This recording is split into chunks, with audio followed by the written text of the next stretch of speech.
बांग्लादेश के चिटगोंग में Myanmar border के हिल टैक्स पर चकमा ट्राइब्स रहती है। ये ट्राइब्स बौद्ध धर्म को मानती है। पिछले कई सालों से बांग्लादेश की गवर्नमेंट चकमा ट्राइब्स लैंड्स पर बाहरी लोगों को बसा रही है।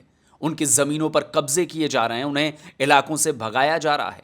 पिछले कुछ दिनों से चिटगोंग के चकमा इलाकों में जबरदस्त हिंसा हो रही है। बाहरी लोग सेना के साथ मिलकर चकमा आदिवासियों के घरों को जला रहे हैं, लोगों को मार रहे हैं। जब अपनी ही सरकार और अपनी ही सेना का साथ नहीं मिल रहा तो ये बांग्लादेशी चकमा आदिवासियों ने भारत से मिलने का ऐलान कर दिया है। डॉक्टर मोहम्मद ইউনূসের উদ্দেশ্যে এখান থেকে আমরা আওয়াজ তুলছি যে যতক্ষণ অবধি পার্বত্য চট্টগ্রাম ভারতের অন্তর্ভুক্ত না হয় ততক্ষণ অবধি সেনাবাহিনী পার্বত্য অঞ্চল থেকে প্রত্যাহার করতে হবে।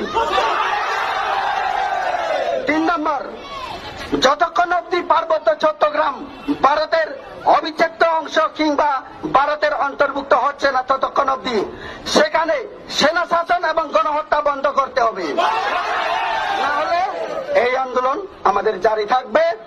আর সেখানে যারা আমাদের ভাই বোন, আমাদের জাতি ভাই বাংলাদেশ পার্বত্য চট্টগ্রাম খাগড়াছড়ি দিঘিনালা পানছড়ি পার্বত্য এলাকাতে যত সংখ্যক আমাদের ভাই বন্ধু রয়েছে আমি ওদের উদ্দেশ্যে আওয়াজ তুলছি। এখানে আমাদের আজকের এই প্রচার দল থেকে আগামী দিন আপনারা যদি খণ্ডিত না হয়ে একত্র হয়ে যদি আপনারা কাজ করেন তাহলে আমরা আপনাদের পিছনে আছি।